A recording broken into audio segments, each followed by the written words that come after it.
Hello friends, मैं हेमंत प्रताप सिंह स्वागत करता हूं आप सभी का हमारे कोचिंग के यूट्यूब वीडियो चैनल पे जिसका नाम है सक्सेस मंत्रा पॉइंट।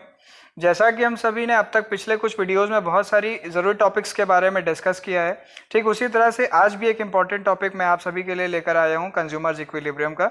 उम्मीद है आप सभी को मेरी सारी वीडियो समझ में आती होंगी, अच्छे से समझ में आती होंगी। और आप उसे मैं एक ही रिक्वेस्ट करूंगा और बार बार यही कहूंगा कि आप वीडियो को ज़्यादा से ज़्यादा शेयर करें, लाइक करें और सब्सक्राइब करें, ताकि यह वीडियो हर उस ज़रूरतमंद स्टूडेंट तक पहुंच सके जिसको इसकी रिक्वायरमेंट हो। और हाँ, आप सभी को एक चीज़ मैं और कहना चाहूँगा कि अगर किसी भी टॉपिक में, किसी भी ग्राफ को समझने में किसी भी तरह की दिक्कत आती है तो आप लोग कमेंट बॉक्स में मैसेज डालें या आप हमसे डायरेक्ट कॉन्टेक्ट करें ताकि हम आपकी उस प्रॉब्लम को सॉर्ट आउट कर सकें। आइए देखते हैं theory of consumer behaviour.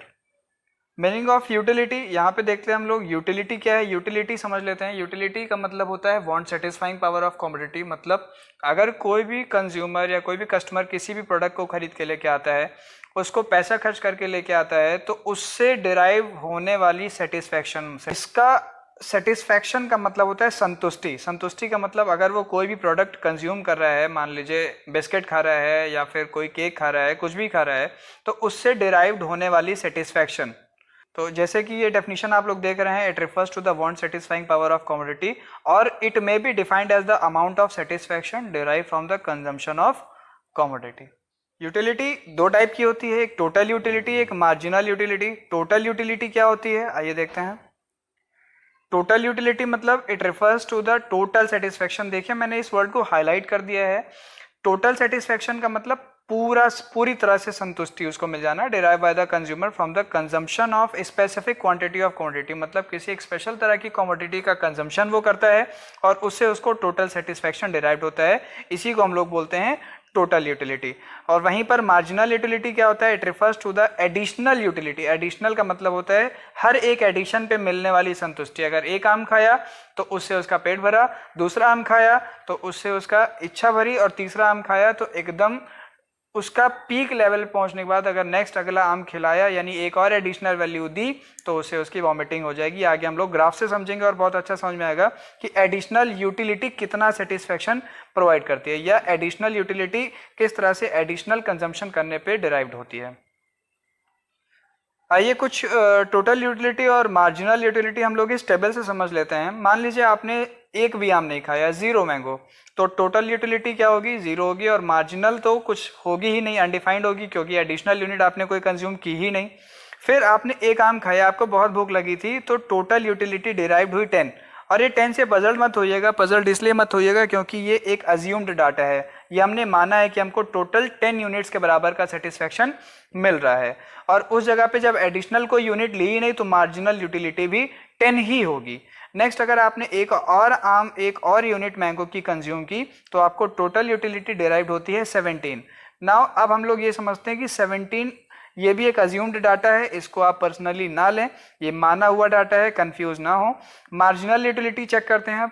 Marginal utility अब हमारी क्या हुई, 7 हुई, यानी एक एडिशनल आम खाने पे, एक यूनिट एक्स्ट्रा कंज्यूम करने पे हमारी यूटिलिटी 10 से 17 पहुंच गई।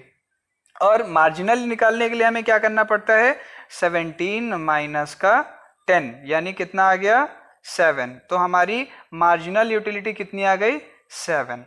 नेक्स्ट, हमने एक यूनिट और कंज्यूम की, तीसरा आम खाया, तो हमको टोटल यूटिलिटी डिराइव्ड हुई 21 और मार्जिनल आई 4। कैसे, 21 में से 17 को माइनस किया, आ गया 4। नेक्स्ट, एक और आम आपको खिला दिया गया तो आपकी टोटल यूटिलिटी 22। आप यहाँ पे अगर एक चीज ध्यान दे रहे हो तो आपकी टोटल यूटिलिटी रेगुलर बढ़ती जा रही है, 0, 10, 17, 21, 22, 22। तो टोटल यूटिलिटी हमेशा बढ़ती रहेगी, कभी भी नेगेटिव नहीं होगी। क्या बोला मैंने, टोटल यूटिलिटी ऑलवेज बढ़ती रहेगी। एक टाइम पहुंचने के बाद में ये डिक्लाइन करना शुरू हो जाती है, लेकिन कभी भी नेगेटिव नहीं होती है। जैसे कि अभी आपको मैं इसका एक ग्राफ भी समझाऊंगा। जबकि मार्जिनल यूटिलिटी क्या होती है, एक टाइम पहुंचने के बाद वो नेगेटिव होना शुरू हो जाती है। तो पांचवा आम खाया तो आपको सेटिस्फैक्शन मिला 22 यूनिट्स का, टोटल यूटिलिटी 22 हो गई और मार्जिनल क्या हो गई, 0। क्योंकि 22 में से 22 लेस कर दिया तो सेटिस्फेक्शन 0। एडिशनल यूनिट कंज्यूम करने पे मार्जिनल यूटिलिटी यहाँ पहुँच गई 0 और टोटल पहुँच गई 22। नेक्स्ट एक और एडिशनल यूनिट यानी आम एक और आपको खिला दिया गया। अब क्या होगा, एक आम एक आम एक आम करते करते आपको इतना खिला दिया गया कि आपका पेट एकदम फूल गया। नेक्स्ट अगर छठा आम खिला दिया जाए उस जगह पे तो आपकी टोटल यूटिलिटी क्या होने लगेगी, 22 से गिरने लगेगी यानी 19 पहुंच जाएगी और मार्जिनल यूटिलिटी क्या हो जाएगी, -3। मतलब अगर एक और जबरदस्ती आम खा लिया आपने तो टोटल आपको क्या हो जाएगा, वॉमिट हो जाएगा यानी उल्टी हो जाएगी। तो ये क्या शो करता है, नेगेटिविटी शो करता है, क्योंकि आप किसी भी काम को एक लिमिट तक ही कर सकते हैं। आइए इसका ग्राफ देखते हैं, ग्राफ और अच्छे से समझ में आएगा। आइए ग्राफ देखते हैं। ग्राफ से हम लोग समझते हैं कि क्या रिलेशनशिप है मार्जिनल और टोटल यूटिलिटी में। अगर एक यूनिट कंज्यूम की तो 10 के बराबर सेटिस्फेक्शन आया, मार्जिनल यूटिलिटी भी 10 रही क्योंकि आपने कोई एडिशनल यूनिट नहीं कंज्यूम की। सेकेंड यूनिट आपने कंज्यूम की तो आपको यूटिलिटी कितनी डेराइव्ड हुई, 18, और मार्जिनल कैसे आई, 8, ये आपको मैं पहले ही बता चुका हूँ। 18 - 10 8 आ गई। थर्ड यूनिट कंज्यूम की 24, फोर्थ की 28, ऐसे ही आपकी मार्जिनल यूटिलिटी भी निकल आई। मैं आपको ये समझा चुका हूँ कैसे आएगा। अब आइए ग्राफ देख लेते हैं। ये आपकी टोटल यूटिलिटी वाली लाइन है और ये आपकी मार्जिनल यूटिलिटी वाली लाइन है। यहाँ पे आपका नंबर ऑफ कंजम्पशन, जो भी आप यूनिट कंज्यूम कर रहे हैं, जो भी प्रोडक्ट कंज्यूम कर रहे हैं वो, और यहाँ पे भी सेम लाइन। आपको मैंने एक बात बताया था, टोटल यूटिलिटी हमेशा शुरू होगी 0 से और एक टाइम पीक पे पहुंचने के बाद उसका डाउनफॉल शुरू हो जाता है, जैसे कि आप यहाँ पर देख रहे हैं। 10, 18, 24, 28, 30, 30, देन 28, फिर 26, 24, वो गिरना शुरू हो जाएगी, लेकिन कभी भी नेगेटिव नहीं होगी। नेगेटिव का कोई भी यहाँ पे रास्ता नहीं है। और हाँ, मार्जिनल यूटिलिटी हमेशा नेगेटिव हो जाती है। जैसे ये देख रहे हैं आप, ये लाइन यहाँ पहुँचने के बाद में इस पॉइंट से नीचे निकल गई। ये जो नीचे निकल गई है लाइन, ये यही शो कर रही है नेगेटिविटी। तो ये आप जो देख रहे हैं ये आपका मैक्सिमम पॉइंट है या पीक पॉइंट है, जहाँ पे आपका एकदम टोटल सेटिस्फेक्शन डिराइव्ड होता है। मतलब आप पूरी तरह से अपने आप को सेटिस्फाई मानते हैं, संतुष्ट मानते हैं। और उसके बाद अगर आपको कोई आपने एडिशनल यूनिट कंज्यूम की तो आपका सेटिस्फेक्शन लेवल गिरने लगता है। और इसी के साथ साथ आपका ये डिमिनिशिंग MU का मतलब मार्जिनल यूटिलिटी गिरना शुरू हो जाता है और एक टाइम पे 0 हो जाता है। 0 के बाद में फिर नेगेटिव हो जाता है। अगर आपने कोई भी एडिशनल यूनिट कंज्यूम की तो आपका यूटिलिटी मार्जिनल नेगेटिव हो जाएगा। सेम उसी थ्योरी को यहाँ पे किसने प्रोपाउंड किया है, एक जर्मन इकोनॉमिस्ट हैं H.H. गॉशन। लेकिन हुआ क्या, सिस्टमैटिकली डेवलप नहीं कर पाए थे, सिस्टमैटिकली फॉर्मुलेट नहीं कर पाए थे, जिसको अल्फ्रेड मार्शल जी ने किया है। इन्होंने बताया है, ये लॉ क्या बताता है, that as the amount consumed of a commodity increases, जितना ज़्यादा आप कमोडिटी का कंजम्पशन बढ़ाते जाएंगे कि यूटिलिटी जो भी डिराइव होगी by the consumer from additional unit, यानी हर एक एडिशनल यूनिट से जितना यूटिलिटी डिराइव्ड होता जाएगा, मतलब मार्जिनल यूटिलिटी, वो डिक्रीज होता चला जाएगा। ये अल्फ्रेड मार्शल जी ने डिस्क्राइब किया। मैं एक बार और इसको रिपीट कर देता हूं। The law state that as the amount consumed of a commodity increases, the utility derived by the consumer from additional unit, that is marginal utility goes on decreasing.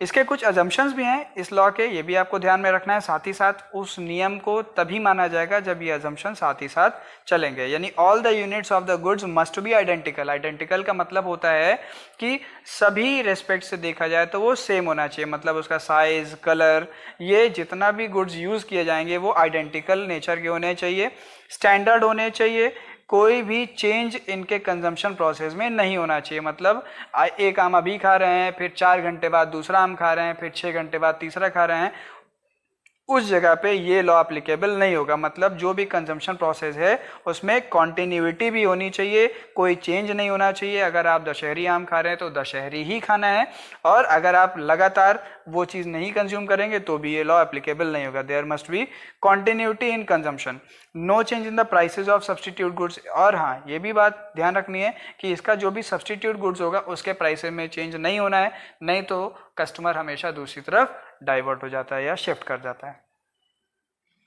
आइए नेक्स्ट टॉपिक देखते हैं, utility maximum consumer equilibrium. Consumer equilibrium में क्या है, utility maximising consumer will be in equilibrium when he और she purchases that much quantity of commodity where the marginal utility of commodity equals to its price. आइए इसको, इस definition को बेहतर इस टेबल से समझाता हूँ। मान लीजिए एक कंज्यूमर है, वो अपने आप को इक्विलिब्रियम कंडीशन में कब मानेगा, ये अपने आप को स्टेबल या अपने आप को पूरी तरह से संतुष्ट कब मानेगा, जब वो जितना भी पैसा मार्केट में खर्च कर रहा है, वो खर्च करने वाला आखिरी रुपए, जितना भी आखिरी यूनिट जो भी खर्च कर रहा है, उससे पूरा का पूरा सेटिस्फैक्शन उसको मिलना चाहिए। जैसे मान लीजिए यहाँ पे यही कह रहे हैं कि यूटिलिटी मैक्सिमाइजिंग कंज्यूमर, एक कंज्यूमर अपनी यूटिलिटी को कैसे मैक्सिमाइज कर सकता है या अपने आप को इक्विलिब्रियम कंडीशन में कब मान सकता है, जब वो जो भी चीज़ परचेज करता है जितनी भी क्वांटिटी में, where the marginal utility of commodity equals to its price, मतलब उसके प्राइस के इक्वल डिराइव्ड हो रही हो मार्जिनल यूटिलिटी। जैसे मान लो उसने एक शर्ट खरीदा, एक शर्ट वो जाएगा लेने 700 रुपये की, वहीं दूसरी शर्ट 650 रुपये की, तीसरी शर्ट 600 रुपये की, 4 शर्ट 500 रुपये की, 5 शर्ट 300 रुपये की। मान लीजिए कोई एक बंदा है, उसके पास पैसे ज़्यादा हैं, वो एक शर्ट लेगा 700 रुपये खर्च करके। कोई उससे थोड़ा कम पैसे वाला बंदा है, वो 2 शर्ट ले लेगा भाई 650 रुपये खर्च करके, वो 2 शर्ट ले लेगा। लेकिन ऑन एन एवरेज अगर कोई बंदा है, उसके पास लिमिटेड पैसा है, लिमिटेड इनकम है, लिमिटेड रिसोर्सेज हैं, तो वो क्या कोशिश करेगा कि भाई इतने ही पैसे में हम इतना ले लें कि हम कम से कम उसको पहन तो सकें, 3-4 महीना 5 महीना चला तो सकें। तो वो क्या करेगा, 600 रुपये खर्च करेगा और 3 शर्टें ले लेगा। डिफरेंस देखा आपने, 700 रुपये खर्च करके वो सिर्फ एक ही शर्ट ले रहा था, वहीं पे वो 600 रुपये खर्च करके 3 शर्ट ले रहा है। एक शर्ट भी वो एक ही महीना पहनेगा और 3 शर्ट अगर वो पहनेगा तो कम से कम 3-4 महीने तो चलेंगे ही। तो यहाँ पे वो अपने आप को यही सोच के लेगा कि कम से कम मैं इतना पैसा खर्च कर रहा हूँ तो मुझे उसके बिहाफ में इतनी यूनिट्स मिल रही हैं कि मैं उसको टाइमली या लंबे समय तक यूज़ कर सकता हूँ। तो वहाँ पे वो अपने आप को टोटली सेटिस्फाइड समझेगा। तो वो क्या करेगा, 3 शर्ट लेगा 600 रुपये, ये भी नहीं करेगा कि लाओ भाई 5 शर्टें ले लें 300 रुपये खर्च करके। वो इतना भी अपना स्टैंडर्ड नहीं गिराएगा, क्योंकि उसको ही मालूम है कि अगर 300 रुपये में 5 शर्टें मिल रही हैं तो कहीं ना कहीं क्वालिटी में कॉम्प्रोमाइज़ हो गया होगा। तो वो 300 रुपये खर्च करके 5 शर्ट भी नहीं लेगा, 500 रुपये खर्च करके 4 शर्ट भी नहीं लेगा, लेकिन हाँ वो 600 रुपये खर्च करके 3 शर्ट ज़रूर ले लेगा। ऑन एन एवरेज आपको ये टेबल देख के ही समझ में आ रहा होगा, क्योंकि मैक्सिमम टाइम हम लोग सब लोग यही करते हैं। इस चीज़ को मैं आपको एक ग्राफ के थ्रू भी समझाता हूँ, क्योंकि आपको ग्राफ्स ज़्यादा इंपॉर्टेंट हैं। एग्जाम में अगर आप ग्राफ शो करके आते हैं तो आपको एग्जामिनर ज़्यादा नंबर देता है, क्योंकि उसके दिमाग में ये बात आ जाती है कि लड़का कहीं ना कहीं पढ़ के आया है, बच्चा कहीं ना कहीं पढ़ के आया है। क्योंकि थ्योरी तो मैक्सिमम सभी लोग यूज़ करते हैं, लेकिन ग्राफ हर वो बच्चा यूज़ नहीं कर पाता है, ग्राफ का प्रेजेंटेशन हर कोई नहीं कर पाता है। सो अगर आपने ग्राफ की प्रेजेंटेशन दे दी तो आपको नंबर भी बहुत अच्छे मिलेंगे। तो आइए वही जो मैंने आपको बताया था, पीछे टेबल बनाई थी, उसी के हिसाब से मैं आपको एक ग्राफ भी बता देता हूँ। ये नंबर ऑफ शर्ट्स है 1 2 3 4 5 यूनिट्स ऑफ शर्ट हैं, और ये आपकी राइजिंग प्राइस, मतलब 300 रुपये, 500 रुपये, 600 रुपये, 650 और 700 रुपये। यहाँ पे आप देखिए प्राइस कह लीजिए या MU यानी मार्जिनल यूनिट कह लीजिए, यहाँ पे नंबर ऑफ शर्ट्स या यूनिट ऑफ शर्ट्स कह लीजिए। मैंने क्या बताया था कि किसी के पास 700 रुपये है, 700 रुपये खर्च करके वो एक शर्ट नहीं लेगा, ऑब्वियस सी बात है। 300 रुपये खर्च करके वो 5 शर्ट भी नहीं लेगा, उसको क्वालिटी का भी ध्यान रखना है, अपने आप को ओवरऑल कह लीजिए तो सेटिस्फैक्शन प्रोवाइड करना है। क्या करना है, सेटिस्फैक्शन प्रोवाइड करना है, क्योंकि उसको ही वो शर्ट यूज़ करना है, किसी को देना नहीं है, सेटिस्फैक्शन मिलना चाहिए। तो क्या करेगा, 600 रुपये खर्च करेगा और 600 रुपये में 3 शर्टें ले लेगा। ये तो इस पॉइंट पे जब आके ग्राफ डाउनवर्ड स्लोप में जा रहा है तो यहाँ पे ये बता रहा है कि consumer is in equilibrium condition, मतलब कंज्यूमर यहाँ पे अपने आप को सेटिस्फाई समझेगा और इक्विलिब्रियम पोजीशन में समझेगा। तो यही ग्राफ आपको कंज्यूमर्स इक्विलिब्रियम में बनाना है। नेक्स्ट टॉपिक आइए देखते हैं, indifference curve analysis. Indifference curve analysis में 2 अप्रोचेस हैं, एक कार्डिनल अप्रोच है, ऑर्डिनल अप्रोच है। कार्डिनल अप्रोच यानी कार्डिनल यूटिलिटी का मतलब क्या है, it means that the utility of a consumer gets its from a unit of commodity can be measured in absolute terms. मतलब यहाँ पे अगर कोई भी कंज्यूमर किसी भी यूनिट ऑफ कमोडिटी को यूज कर रहा है तो उसको वो एब्सोल्यूट टर्म्स में मेजर कर सकता है, मतलब हाइट में, वेट में, टेम्परेचर में, यानी it is measurable. Cardinal utility is measurable, whereas ordinal utility it does not require that the consumer should be in a position to measure the utility from different goods, मतलब अलग अलग goods से कितना satisfaction derived हो रहा है absolute terms में measure ही नहीं कर पाएगा तो वो कैसे बता पाएगा। It does not require that the consumer should be in position to measure the utility from different goods, तो इसीलिए ये एब्सोल्यूट टर्म्स में नहीं होगी। That's why it is called as ordinal utility. Indifference curve की बात करते हैं। In this schedule the various combinations of two goods which give equal amount of satisfaction to the consumer. आइए हम एक बात बताते हैं आपको।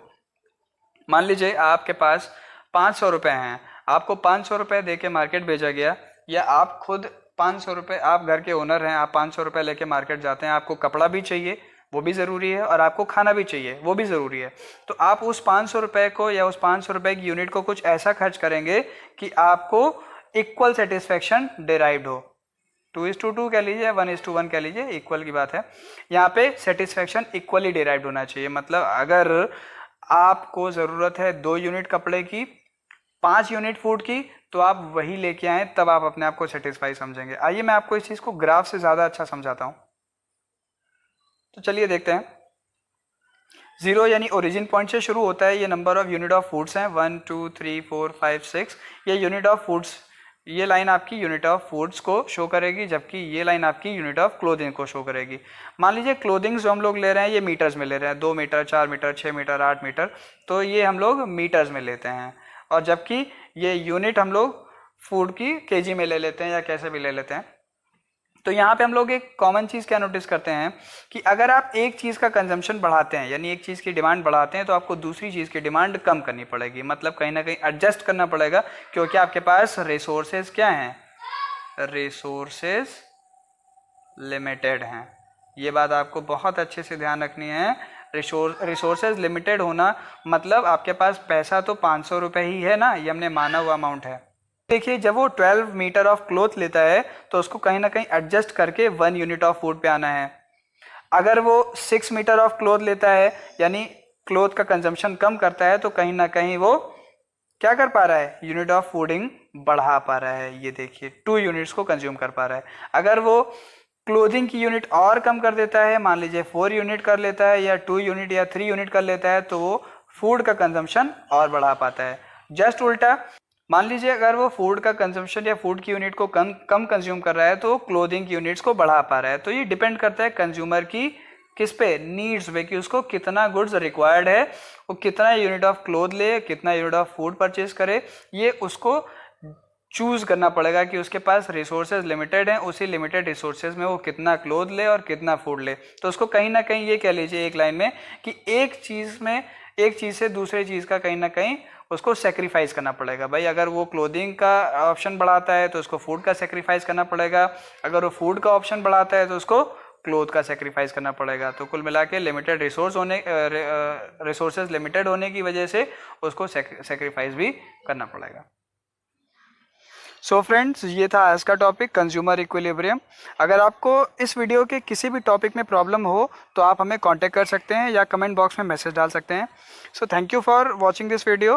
Next video will be updated soon, so do like, share and subscribe more and more. Thank you.